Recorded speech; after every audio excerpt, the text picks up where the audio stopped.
గుండెపోటు వచ్చే ముందు కొన్ని లక్షణాలు ఎలా మనకు తెలుస్తాయో పక్షవాతం వచ్చే ముందు కూడా కొన్ని లక్షణాలు మనకి అనిపిస్తాయి. వాటిని ముందే గ్రహిస్తే పక్షవాతం నుంచి సులువుగా తప్పించుకోవచ్చు.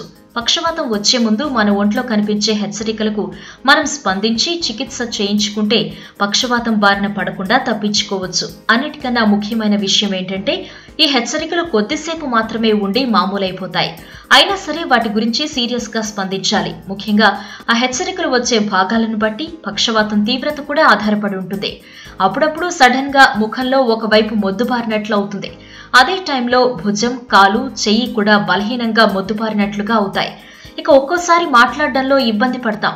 చిన్న చిన్న పదాలు పలకటంలో చాలా ఇబ్బంది పడతాం. ఆపై నెమ్మదిగా తాత్కాలికంగా దృష్టి మసకబారుతుంది.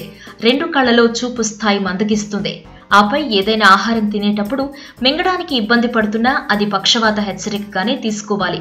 ఖాళీగా ఉన్నప్పుడు మగతగా ఉండడం, స్థిరంగా నిలబడలేకపోవటం, ఒంట్లో అవయవాలు సమన్వయంతో పనిచేయకపోవటం, హఠాత్తుగా స్పృహ కోల్పోయేంతగా మగత రావటం, శరీరంలో ఏదో ఒక వైపు అవయవాలను కదిలించలేకపోవటం, చేతులు ఒకేసారి తిమ్మిర్లెక్కిపోవటం, ఇవన్నీ పక్షవాతానికి ముందస్తు హెచ్చరికలే.